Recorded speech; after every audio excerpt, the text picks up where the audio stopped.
Assalamu alaikum dear students, my fellows and respected parents. Welcome back to my YouTube channel NPS Official.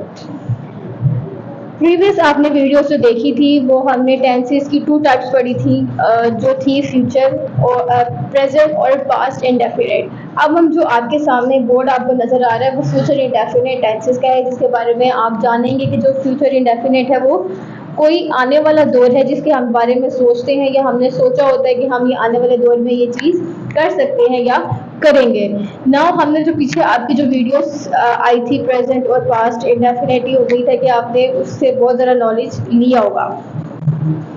अब हम जो present कर रहे हैं वो फ्यूचर इंडेफिनिट है। आइडेंटिफिकेशन आपको पता होनी चाहिए कि उर्दू फिक्रे के आखिर में गा गी गे वगैरह आते हैं, जैसे वो सोएगा, वो दौड़ेगा, वो स्कूल जाएगा, वो आएंगे या हम सैर को जाएंगे। ये सारी आपको जो टेंसेस हैं वो किसको प्रेजेंट कर रही है, गा गी गे वगैरह कि उसके उर्दू फिक्रे के एंड पे गा गी गे वगैरह या कोई भी ऐसा टेंस जिसको हम समझते हैं कि ये फ्यूचर इंडेफिनिट को प्रेजेंट कर रहा है।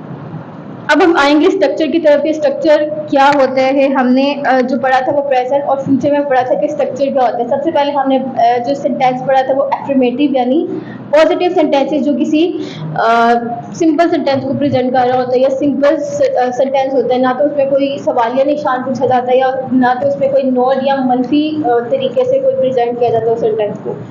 अब हम जो हमारे पास सेंटेंस का स्ट्रक्चर है वो स्ट्रक्चर क्या है, subject will plus first form of verb plus object. Subject तो आपको पता है कि क्या है, सब्जेक्ट कि जो काम कर रहा होता है, ठीक है, जो काम कर रहा होता है। मसलन आई, हुई, दे, मैं, वो, ही, शी, इट या कोई भी ऐसी चीज़ जिसको आपको पता होगा कोई भी प्रेजेंट कर रहा है कि कोई सब्जेक्ट को लेके चले, यानी जो भी काम कर रहा होगा वो क्या कहलाएगा, सब्जेक्ट। अच्छा, विल जो है वो हेल्पिंग वर्ब है। अक्सर यहाँ पे इश्यूज होते हैं कि हमारे पास जो विल है शेल है, दोनों फॉर्म यूज होती है। अक्सर मोस्टली जो शेल होता है हम मॉडल वर्ब में पढ़ते हैं, ये जो शेल होता है वो मॉडल वर्ब में यूज होता है, लेकिन मोस्टली जो आपके पास आएगा वो विल ही फॉर्म यूज होगी, शेल नहीं होती यूज, ठीक है। अगर आप ही आई हुई के साथ शेल भी यूज कर ले तो वो कोई इशू नहीं है, लेकिन जहाँ पे हमारे पास जो अब यूज होनी है वो सिर्फ और सिर्फ हेल्पिंग वर्ब विल ही यूज होगी। फर्स्ट फॉर्म ऑफ वर्ब आएगी और उसके साथ ऑब्जेक्ट। ऑब्जेक्ट वो होता है जिस पर काम किया जा रहा हो, सब्जेक्ट वो होता है जो काम कर रहा हो और ऑब्जेक्ट वो होता है जिस पर काम किया जा रहा हो।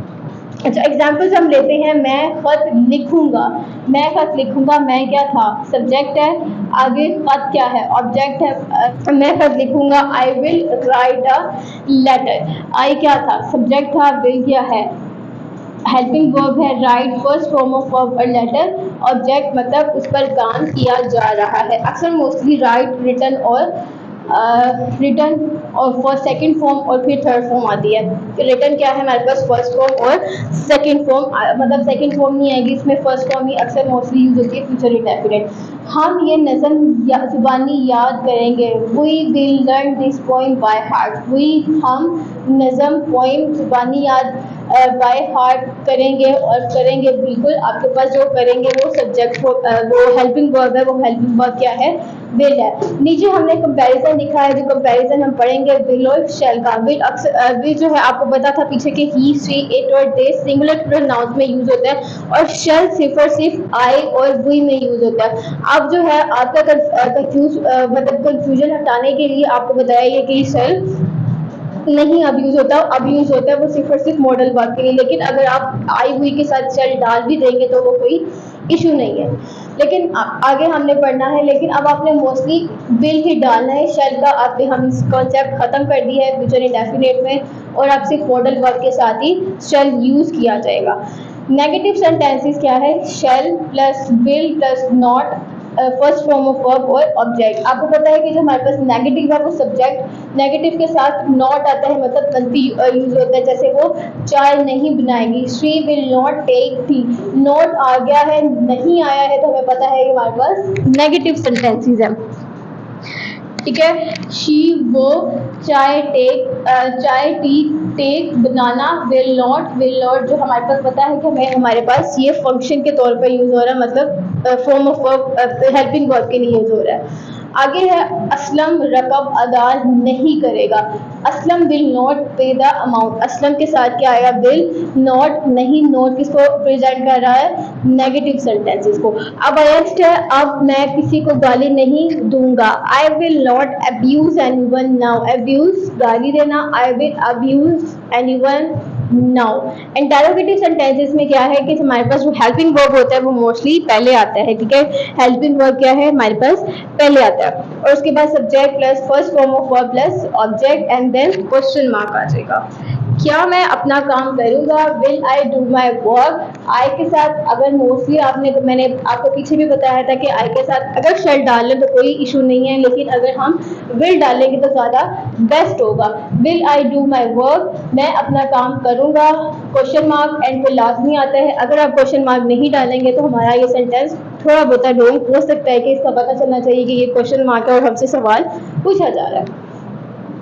क्या बच्चे शोर मचाएंगे? फिर question mark. Will the children make noise? Children चूंकि हमारे पास प्लूरल नाउन है, ज्यादा तादाद है। अगर बच्चा होता, चाइल्ड होता है तो हम उसको कह सकते थे कि ये प्लूरल है, सॉरी सिंगुलर है, ठीक है। चिल्ड्रन प्लूरल नाउन है।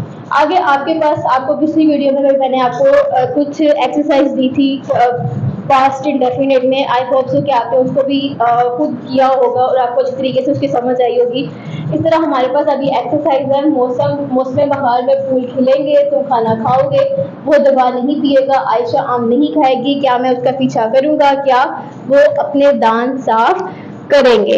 अब यहाँ पे हमारा जो है वो फ्यूचर इंडेफिनिट टेंस खत्म होता है। आपको पूरा एलैबोरेट कर दूं कि एक दफ़ा फिर ये जो फ्यूचर इंडेफिनिट है उसके उर्दू फिक्रे के एंड पे गागी ये वगैरह आता है, फिर स्ट्रक्चर, उसका स्ट्रक्चर आता है। स्ट्रक्चर में एफर्मेटिव फॉर्म में और पॉजिटिव फॉर्म में जो उसका स्ट्रक्चर है वो सब्जेक्ट है, विल है हेल्पिंग वर्ब है, first form of verb object है। फिर आ जाता है उसकी एक्सरसाइज है, मैं खत लिखूंगा, I will write a letter. I जो है वो ऑब्जेक्ट है, विल क्या है? हेल्पिंग वर्ब है, write first form of verb और ऑब्जेक्ट लेटर है।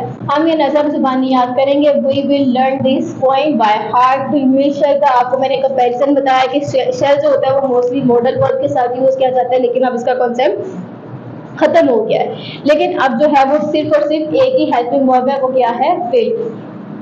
आगे है, चाहे वो सिंगुलर हो चाहे प्लूरल हो, he she it they I we के साथ अब मोस्टली विल ही यूज करेंगे हम।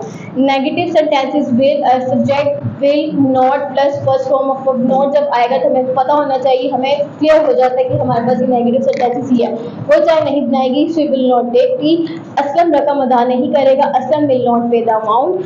अब मैं किसी को गाली नहीं दूंगा, I will not abuse anyone now. Interrogative sentences में क्या आता है? जो होता है हेल्पिंग वर्ब, हमारे पास सिर्फ एक ही था, वो क्या था? Will plus subject plus first form of verb और ऑब्जेक्ट। क्या मैं अपना काम करूंगा? Will I do my work. क्या बच्चे शोर मचाएंगे? Will the children make noise. आगे आपके पास एक्सरसाइज आ गई। एक्सरसाइज आपने ज़रूर पूरी करनी है और आपने कमेंट में बताना है कि हमें कैसी समझ आई और हमने ये एक्सरसाइज खुद कंप्लीट की है। So can teach this topic to your kids at school, home easily.